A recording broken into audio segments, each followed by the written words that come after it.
In this video, I'm going to show you how I made a simple walnut cutting board.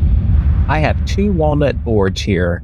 I'm measuring and marking them at about 18 inches so that I can cut them down and then rip them into individual planks that I will eventually glue together so that the side grain will become the rows you see at the top of the cutting board.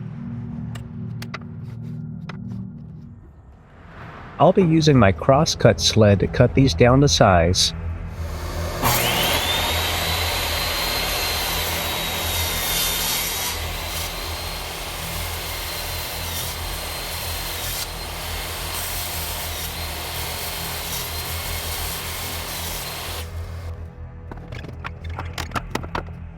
The next thing I did was straighten the edges. I don't have a joiner, so I made a straight cut jig that has been working out just fine for me.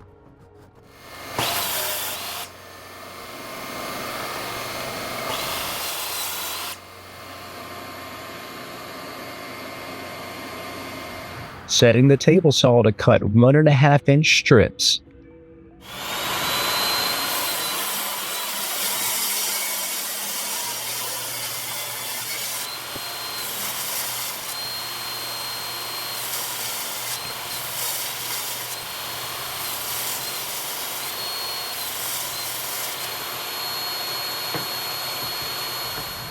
I wanted the board to be about 13 inches wide, and it looks like it's going to measure up perfectly.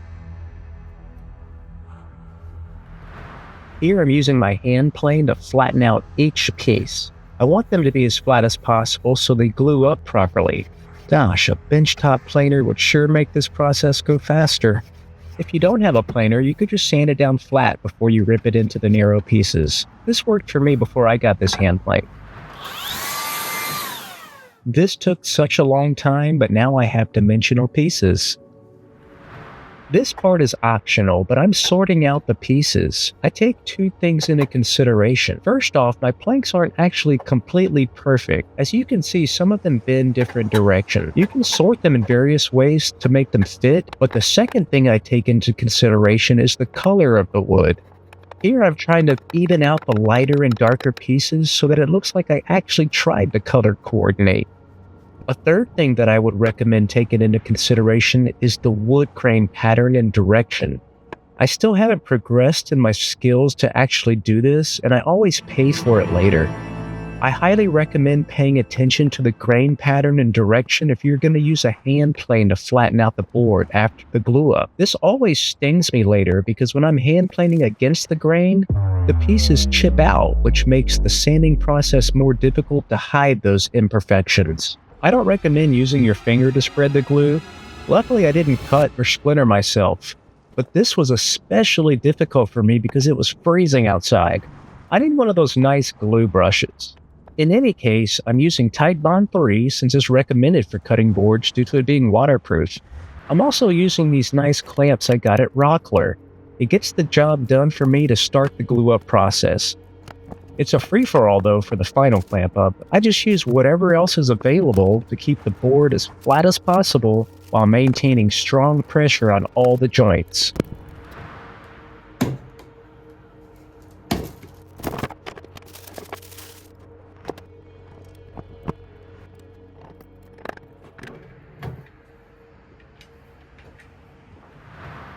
I have a ton of glue squeeze out I'm dealing with here. A lot of this can be mitigated by wiping it off shortly after clamping it together.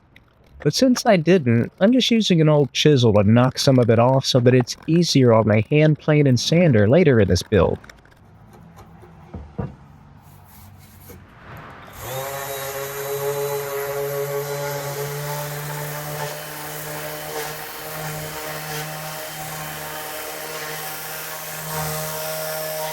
I recently picked up these bench cookies at Rockler.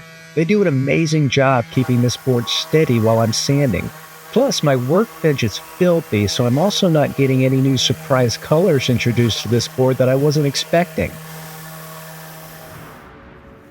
And yes, some of my tools are worthy enough to store in a Crown Royal bag.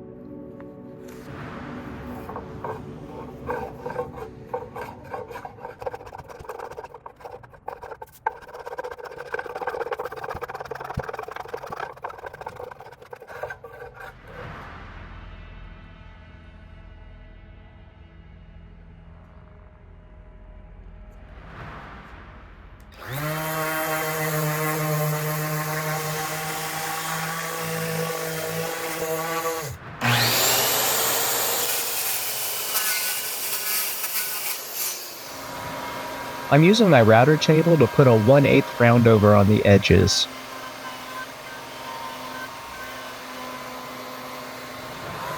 I use stop blocks to help me center a handmade groove on the side of the board to make it easy to pick up and carry.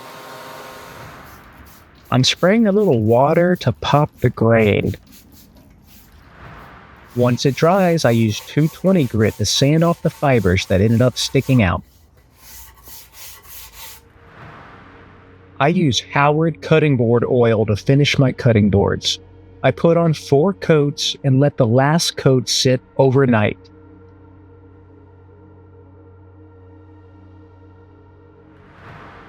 I do the same thing the next day using Howard Butcher Block conditioner.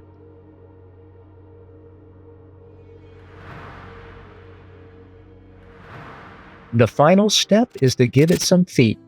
I ordered these walrus oil rubber feet on Amazon. These turned out to be the perfect size for this board.